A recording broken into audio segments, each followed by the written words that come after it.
I feel like Josh may be in the green room now. Is he there? Yes? Okay. Woohoo! All right. So let me just rewind and pretend like I was just finishing my very empowering talk for everyone.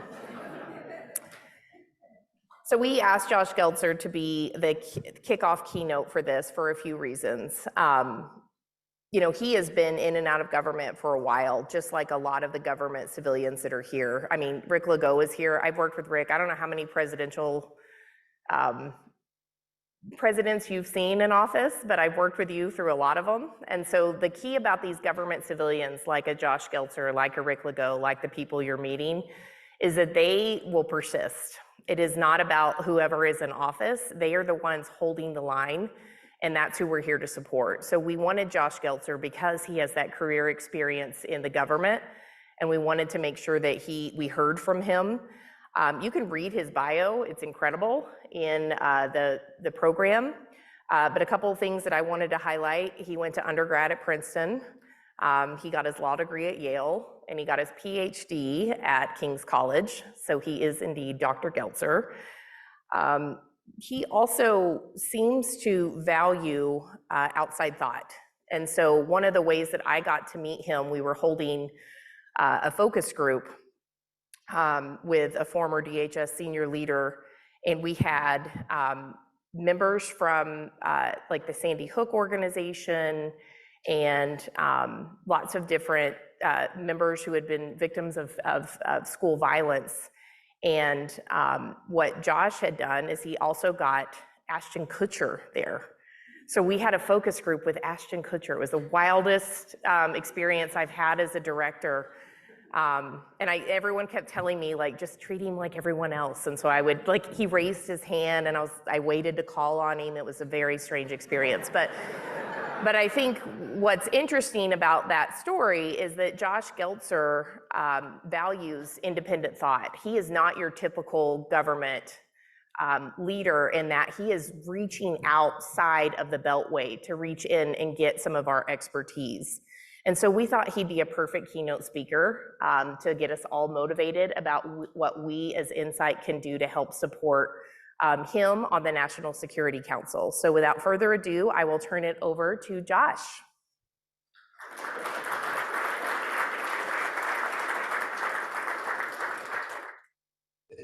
Thank you so much for that incredibly kind introduction. And I'm sorry not to be there in person, but eager to be with all of you, at least virtually, and frankly grateful for the work that NCITE does. The introduction is particularly well taken because but it's really we, it's the folks across the White House, the Justice Department, FBI, DHS, a whole community that cares deeply about violence prevention.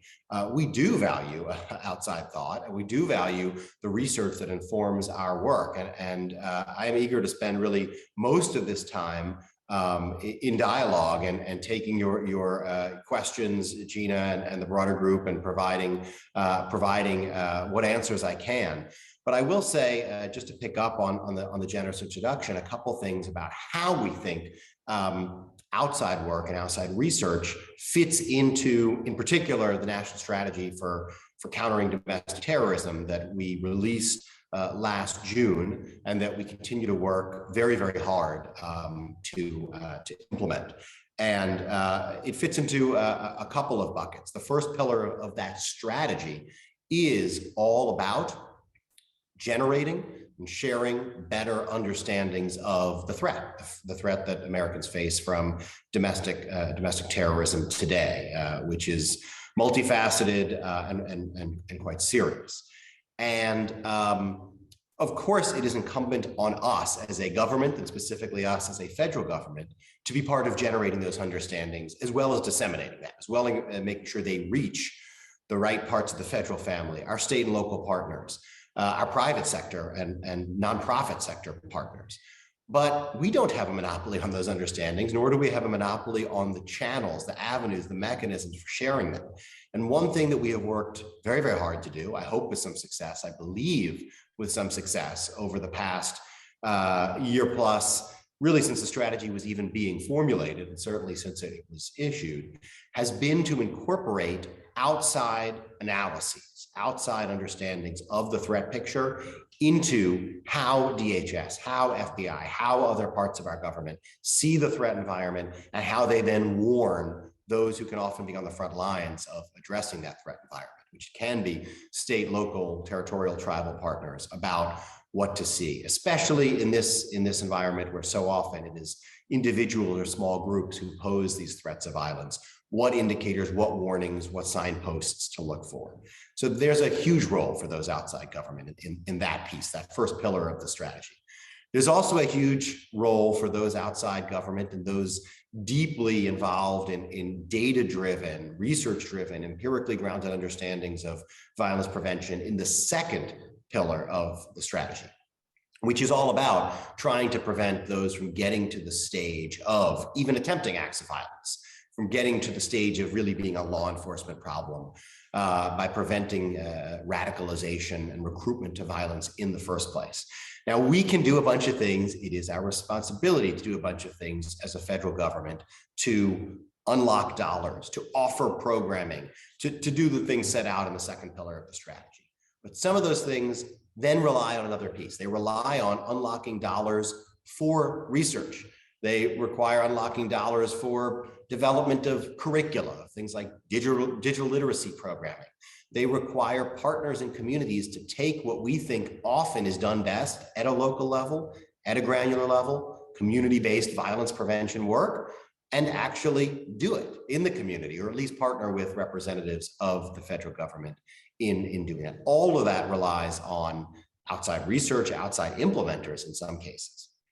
And then I would just say, as I continue to work through the strategy document and the role of those outside government in making good on it, that this remains true in the third pillar, the fourth pillar of the strategy. The third pillar is about the role of law enforcement, among other key acts for those who reach that stage of radicalization. And again, there is much that our law enforcement works to learn from those outside, how to think about those who reach the stage where the very different strands of recruitment to domestic violent extremist causes, which intertwine today, which evolve, they are far less stable than some of the ideological calls for violence that many who work in counterterrorism have grown accustomed to in working on Al-Qaeda and its affiliates for many years, ISIS and its affiliates for a number of years.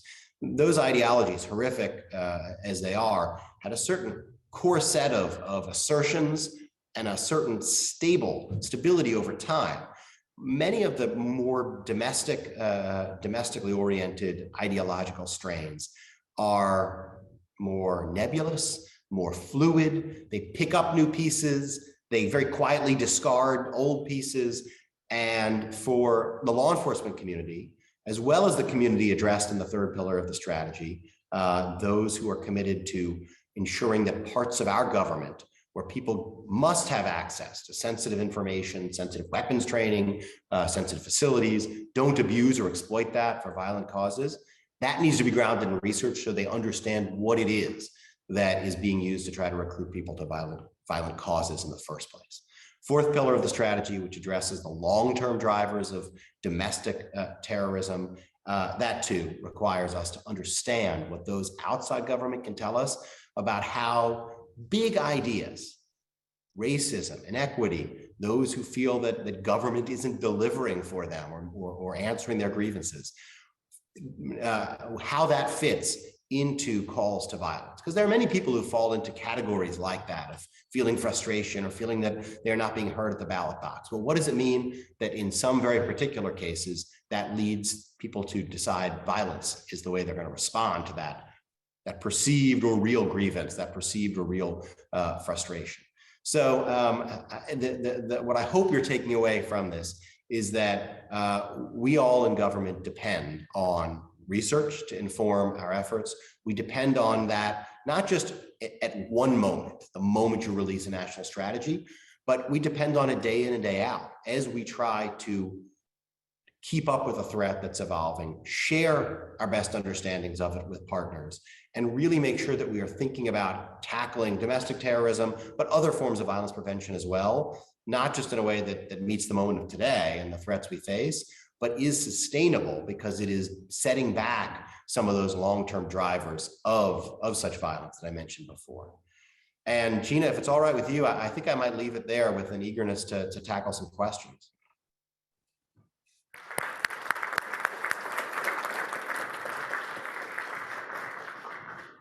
So I will take director's prerogative and ask the first question. However, he was open to getting questions from everyone in this room.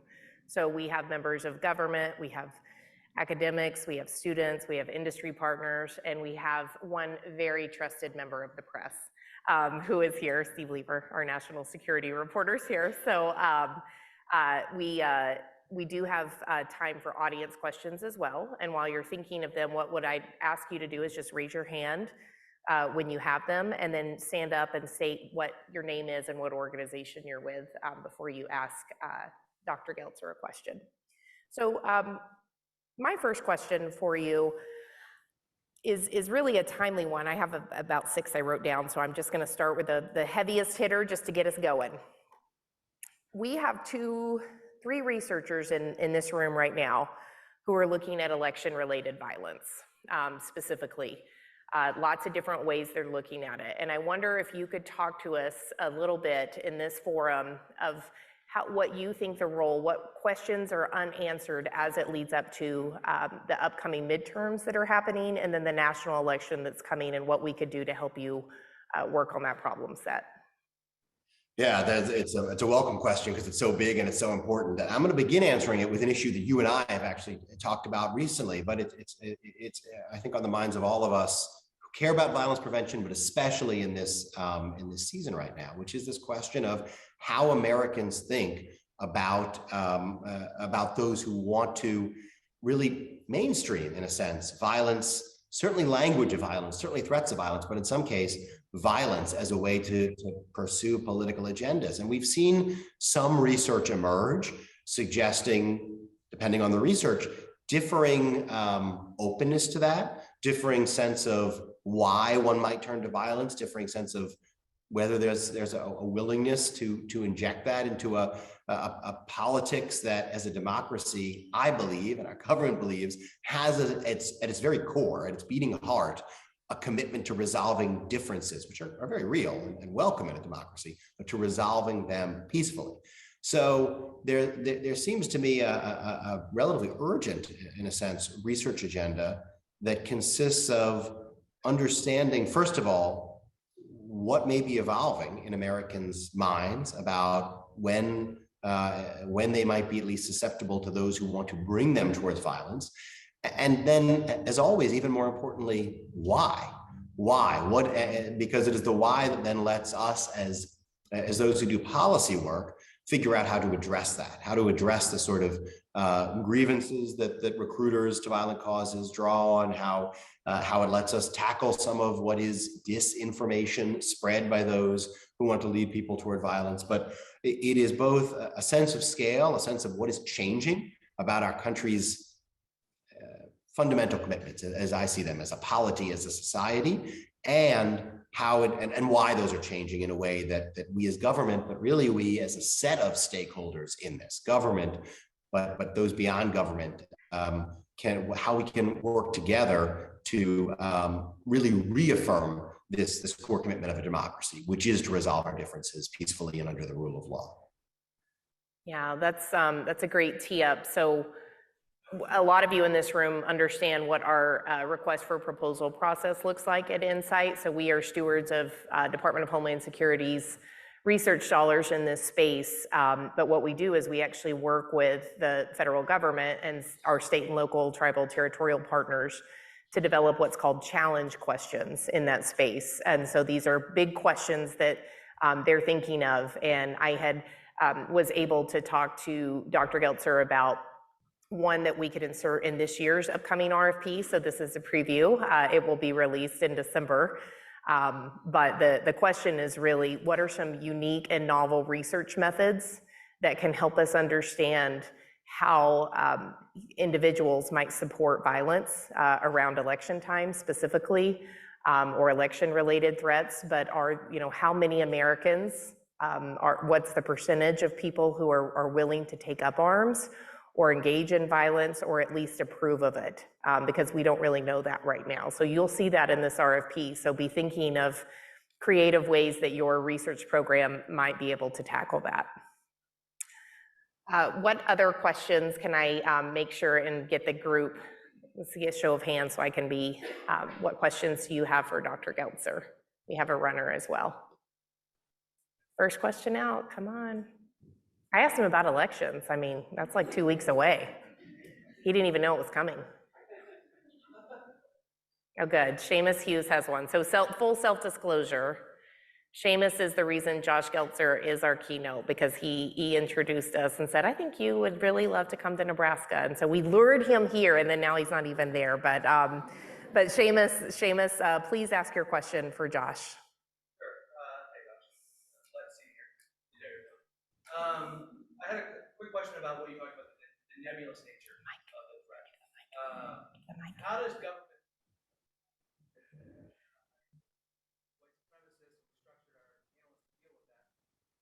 structure our government to deal with folks that have basically personalized ideologies?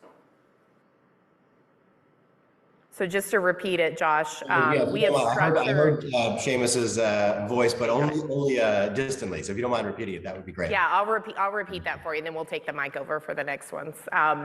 So with his question was, we have structured our government and specifically our analytic capabilities, which we have lots of analysts here in the room, to fight the international terrorism threat and to look at that. What recommendations do you have for how we restructure our IC apparatus and our law enforcement apparatus to also look at this domestic threat? Is that or personalized ideology, so one that's not necessarily shared down from a broader group? It is a good, hard, and important question, which is the only type that Seamus asks. And thank you, Seamus, not only for the link up that led to my getting to be part of this conversation, but really for all the important work you've done in this area, in government and out of government, and continue to do. It is spot on, especially at a moment where we do see these overwhelmingly domestic or predominantly domestic, but with transnational links that are quite important too, ideologies fuse and evolve and meet and then separate into subcomponents. And I think our government has tried to adapt in at least as nimble a way as government can do quickly, which is to articulate kind of categories of ideologies. And when you hear Director Wray or someone from law enforcement on the Hill talking about domestic terrorism or domestic violent extremist categories, they don't talk about them in the same way they talk about Al-Qaeda or ISIS, but instead they talk about whole buckets, racially or ethnically motivated violent extremists, anti-government violent extremists. And I think even that is an attempt to be more nimble, an attempt to recognize the fluidity of these ideologies, as well as the fact that you have variants and subtypes within them, again, in a way that's somewhat distinguishable from Al-Qaeda and its stated view on the world. But that's an insufficient answer to your question, because it still leaves the question, as you know well from your time in government, of, okay, within those buckets, what does it mean to, let's say, assign analysts to work on that and to build up an expertise, but also to have the expertise inherently in change, or the expertise inherently in what's new. And I've actually talked about this with folks in government, including those who were the first to grapple with what is probably to this group a more widely known ideology at this point, the incel, or involuntary celibacy ideology. And I've talked with them about how they first sort of saw that percolating as not just a set of ideas on the internet, or primarily on the internet, but a set of ideas that were turning violent, and unfortunately have turned violent in the real world. So I think that maybe there's a three-part answer. One, the sheer recognition that this is different. It doesn't fit into the boxes, the categories that we created over the past couple of decades for other forms of terrorism is a key starting point, and we're certainly already there. The second is to have groupings rather than the particulars, the name of a particular entity, the way we're used to. And again, we are already there. But the third piece is kind of recognizing that in how we train and assign analysts, investigators, policy folks across our government. And I think there we're still catching up to those first two pieces, but it's a way to recognize the fluidity and the dynamic nature of these ideological impulses to violence in a way that matches the moment and ideally keeps up with that, because I don't think we see any reason to think that's going to change. We don't see, and here it's the real experts, the analysts I'm drawing from, we don't see a sort of cohering around a single stable ideology as likely. So it means we do need to structure ourselves in a way that keeps up with that dynamism. That's good. I think Aaron Elkins has a question as well.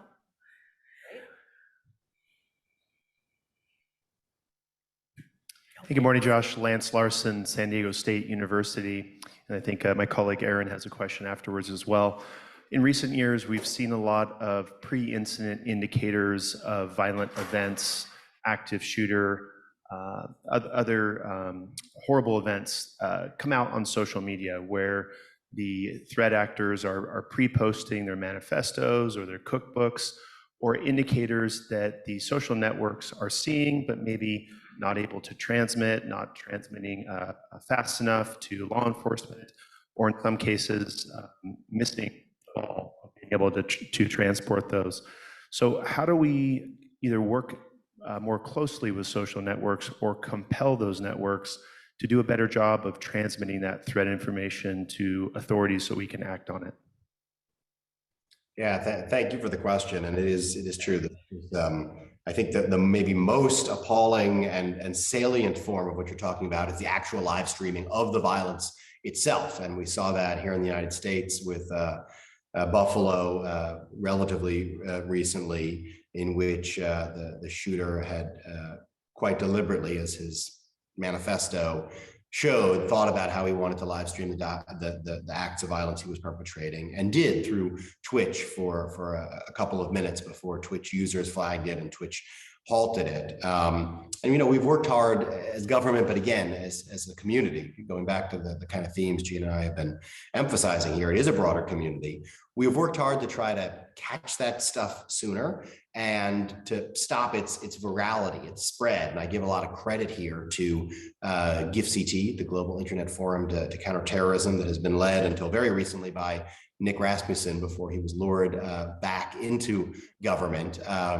Yeah, but they have worked hard to have a protocol in which that sort of live stream violence triggers the protocol, and companies that work together through the GIFCT umbrella share what the content, so that they can all work to, first of all, eliminate it from their platforms speedily, and ideally prevent it from being re-uploaded, and indeed to prevent different incarnations of it. So, you know, users who splice the video differently from that spreading. And we could get into some of the ways in which that both worked and revealed new gaps after Buffalo, because it's always important to learn the lessons of an incident like that. And we've been working really hard with the GIFCT team to do just that, as well as foreign partners who care a lot about this. But that's a long way of saying we've built a structure that I think tries to bring tech, civil society, by which I mean a nonprofit like GIFCT, and governments together quickly to have a pre-existing protocol to identify things and to act on them. Getting something down from 2 minutes to 0 minutes makes a big difference. It's also very,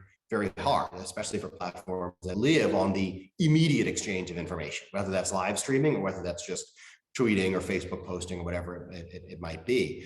We have a very active dialogue, government and really governments and the tech sector. And I think one thing I have seen over the past year and a half or 2 years is a particularly prominent part of that dialogue being about some of these newer motivations to violence. In other words, some of the strains that get talked about as domestic terrorism or domestic violent extremism, so that companies are poised to spot it more quickly, to understand it when it's flagged for them, to report it to law enforcement when it's appropriate to do so, and to address content that may violate their own terms of service if they choose to do so. That is an ongoing process. It's never just done. It's an educational process, and really an educational one in both directions, because to go to another theme of this conversation, we in government believe we have a lot we can learn from what they see, from where they sit, and their own understanding of their platforms. Then there's a whole other category, which is the set of platforms. They tend not to be US based, where we don't have that same dialogue, where there's a deliberate desire not to engage in the sort of content moderation that, or sometimes any moderation at all, and where the dialogue with governments is a lot less robust, or sometimes non-existent. And the extent to which those who want to share acts of violence, either in real time or with previews beforehand or exultations afterwards, to the extent to which they flock to those sorts of platforms is a source of concern for us and for others. But I think, big picture, what I'd say is we see ourselves in dialogue with the tech sector to try to understand these things, and ultimately to try to move us to a point of identifying the content that is linked to violence more swiftly, so that it can inform what companies do, such as addressing content on their own platforms consistent with their terms of service, and so it can inform what we do as a government, which is, as your question suggested, can often be a law enforcement response, especially where there's an ongoing act of violence. Go ahead, Aaron. Hi, Josh. Aaron Elkins, San Diego State University as well. I wanted to pivot off of Seamus's question a little bit. Something that I've been thinking about over the last few years, as we sort of shift our attention to what we call targeted violence or domestic terrorism, or what's your sense on the balance of our attention? And is it a zero sum? Is it just evolving and this is the new landscape? Or, what's your sense on international terrorism?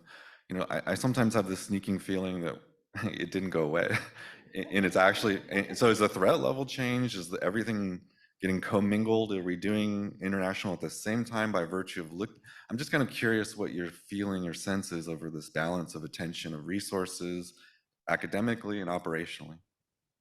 Well, I can validate your suspicion, unfortunately, which is it did not go away. International terrorism threats did not go away, and groups like Al Qaeda and ISIS, their plotting has not ended, and their desire, in particular, to at least inspire attacks in the United States, if they can't actually get folks physically to the United States, has not gone away either. And that means we as a government have not at all stopped working on those matters. Now, we've taken some pretty big and dramatic steps internationally over the past year with respect to the leadership of both of those organizations. We eliminated the emir of ISIS earlier this year, and then took off the battlefield Al Qaeda's leader. Those are important steps. They are, of course, not the end of the organizations or their attempts to do harm.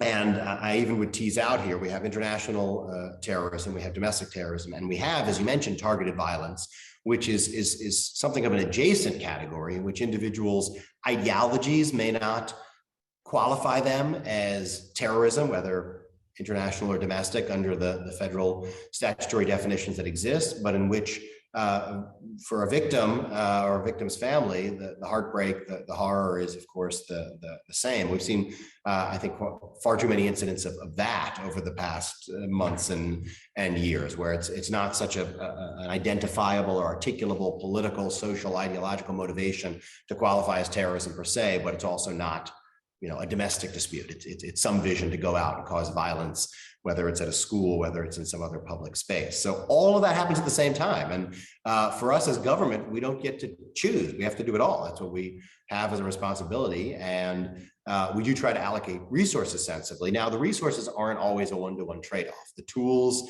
the authorities applicable, let's say, to international terrorism are very different from the ones applicable to domestic terrorism. I think for reasons we all should be very happy about, but there are tools like the use of military force or intelligence collection tools that we as the government think are quite appropriate when it comes to aspects of the international terrorism threat that have no relevance for the domestic terrorism threat. So it's not always a one-to-one trade-off. Sometimes it is a trade-off because investigatory resources, prosecutorial resources They are ultimately finite, and we owe it to Americans to address it all. So I think our answer is we have not at all ceased doing our work on international terrorism because the international terrorists haven't ceased to pose a threat.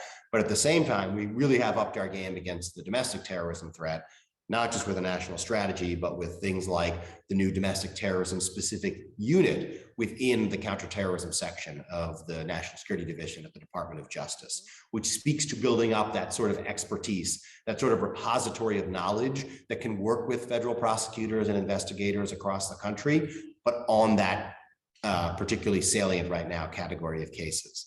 But ultimately, it's our responsibility to try to tackle it all, as well as, if you zoom out further, a whole host of other national security and homeland security threats that are very real and in some cases very challenging right now. But that's what you do as a government. I think we have time for one more audience question. So we'll give it to Dr. Vela from University of Central Florida. Thank you for coming to speak. I've really enjoyed what you've stated so far. Certainly, you're hitting on topics that we're covering in our project, so unfortunately covering on our project, I should say. That said, I do want to follow up on one of the comments about the focus, our shifting focus between international terrorism and domestic terrorism. I think one thing that's sort of come into view recently with the war in Ukraine is that we now have new emerging technologies that are being used in the battlefield.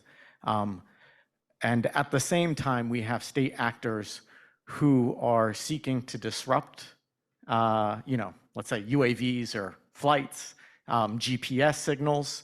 And increasingly, we're seeing that pointed towards areas outside of active war regions. So in the Mediterranean, we've been seeing some issues. Previously in Northern Europe, we've seen GPS attacks on airports. And I have this sneaking suspicion that state-sponsored actors are looking towards the United States, right? We've already seen a denial of service attack on airports in the US, which is a little bit concerning. And while I think we've done a good job in cybersecurity, I guess the question is, what's the next step for DHS when it comes to quickly pivoting, back to, let's say, state-sponsored cyber attacks and state-sponsored or supported attacks on domestic infrastructure? Yeah, I'm tempted to pick up kind of where I ended the last answer, which is, as a government, we need to be poised for it all. And I think we're trying to tackle a number of the issues you hit on, important issues in some novel ways. We have, this administration came into office for the first time ever with an emerging technology piece of the National Security Council, led by a senior director, a wonderful colleague, Tarun Chabra, from day one, with a desire to have a focus right here at the kind of policy making and strategy making core of our national security apparatus, a focus on technology itself and the ways in which both it can cause challenges, but also, and I think Tarun has been particularly effective on this front, building it into our partner relationships, research and development in collaboration with other partners to get at some of these challenges. The counter UAS, the malign, but also just negligent UAS threat really looms large for us. We released a first ever national action plan to deal with the counter UAS challenge. That includes a number of elements, one of which was a very detailed legislative proposal that we sent over to the Hill that would reauthorize certain authorities set to expire, the sort of authorities that let the federal government come in during, let's say, the Super Bowl and help local jurisdictions and stadiums protect themselves from UAS threats, as well as build on and expand some of those authorities. And we've been working hard with the Hill to try to turn that into legislation, especially before some of the existing provisions sunset, which they're poised to do. We also, and on the cyber front, as you may know, have stood up a new piece of the State Department focused wholly on the cyber challenge, but also the cyber opportunities. We've had the Senate recently confirm the leader of that piece of the State Department, all of which I think poises us to go at some of the very challenging cyber issues we confront in a more global, more multilateral context. But look, technology looms very large, and it is both, as I say, a way in which the threat landscape evolves. And for those of us who follow terrorism, it is very much evolving from how terrorists recruit and radicalize across national boundaries using social media sites and file upload sites and those sorts of things, but also how they use widely available end-to-end encrypted platforms to connect and potentially plot and operationalize their plans. But it also generates opportunities. It generates opportunities to collaborate. And you saw us as an administration, for example, join the Christchurch call to eliminate terrorist and violent extremist content online, precisely so we could talk about that technologically driven issue in the context of our foreign partners, civil society, and the tech sector. So these technological issues, when I used to have the privilege of teaching law to national security law students, if they said, what should I specialize in? My answer tended not to be proliferation or terrorism. It tended to be technology, because if they felt comfortable with how threats and the law would adapt and surely will continue to adapt because technology will drive it, then they were going to have no end of important, significant, and hard national security challenges to work on in their careers ahead. Maybe I'll leave it there. I think you just made all the IT faculty and students in the room just really excited with that answer. I will leave us with one question that you probably don't get too often, but it's one I like to ask when we've talked about some dark topics, and that is, what is giving you hope, Dr. Geltzer? I appreciate the question and the chance to end on an upbeat note, though all of this has been upbeat because I'm glad to get to be in dialogue with all of you. But I do think there's for every action there is a reaction, and I think for many of us who've been maybe personally dismayed as well as professionally concerned about the resurgence of politically motivated violence, and in particular domestic terrorism and domestic violent extremism in recent months and years, I do think that has prompted a rededication by many to what, as I indicated before, strikes me as just the core of our democracy, and maybe of democracy generally, which is a commitment not to do that, a commitment to resolve very real differences and very passionate debates peacefully and under the rule of law. And I think there have been nonprofits and researchers and local initiatives aimed at reasserting that and recommitting oneself to that and educating others about the importance of that and breaking down political and other forms of divides across communities in a way that makes that more possible, all of which I think is really quite encouraging. And so I think from where I sit here in government, it's our responsibility to support that where we can, to applaud it, but also to acknowledge that there's some really great work happening outside of government in that space. And so that gives me hope, among other things. Great, thank you so much. Join me in thanking.